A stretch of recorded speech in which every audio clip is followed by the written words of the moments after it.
माझ्या आजूबाजूचे लोक जर तुम्हाला काही उत्तर देत असतील तर ती माझी भूमिका नाहीये।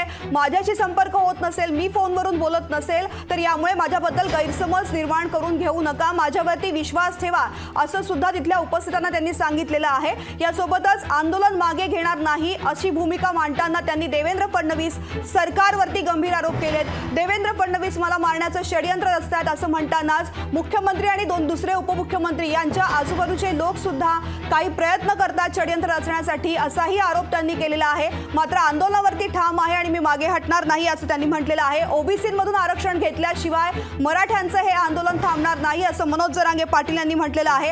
आत्ताच माझ्यामध्ये चुका का दिसायला लागल्या असा सवाल उपस्थित केलेला आहे। याआधी सुद्धा मी आरक्षणासाठी आंदोलनाकरता बसलेलो होतो, उपोषण केलेलं होतं, त्यावेळेस तुम्हाला माझ्यामध्ये चुका का दिसल्या नाहीत, आत्ताच का दिसायला लागल्या असा सवाल त्यांनी उपस्थित केलेला आहे। मराठे तुमच्या पुढे झुकणार नाहीत, तुम्हाला झुकवणार असं मनोज जरांगे पाटील म्हणाले। आपल्यासोबत विद्या चव्हाण सुद्धा जोडले गेलेत। विद्याजी, मनोज जरांगे पाटील यांनी देवेंद्र फडणवीसांवरती अतिशय गंभीर आरोप केलेले आहेत। माझा बळी घेण्याचा प्रयत्न केला जातोय आणि आता थेट मी सागर बंगल्याकडे जातो असं त्यांनी म्हटलेलं आहे। आपली प्रतिक्रिया? नाही, मला असं वाटतं एक तर जरांगे मनोज भाऊ जरांगे जी उपोषणाला बसलेले आहेत, एवढे दिवस त्यांच्या पोटात काही नाहीये, त्यांनी स्वतःच्या आरोग्याची पहिले काळजी घेतली पाहिजे।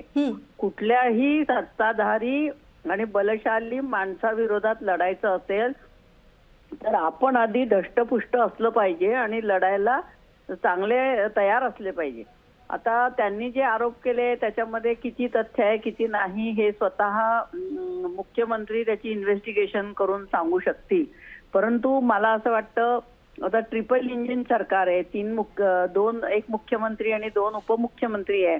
महाराष्ट्रामध्ये एवढा तो प्रश्न तापलेला आहे मराठा आरक्षणाचा, तुम्ही काय तो GR काढला, तुम्ही एक दिवसाचं अधिवेशन घेतलं, सगळं केलं, परंतु केंद्र सरकारमध्ये जे मोदी सरकार बसलेले आहे ते याची दखलही घेत नाही।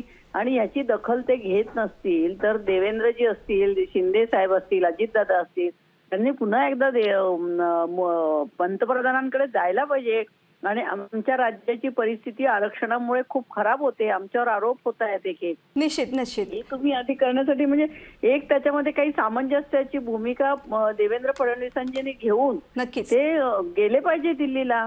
हे काय चाललेलं आहे आणि ते बिचारे जरांगे विद्याताई, आपला मुद्दा लक्षात आलेला आहे।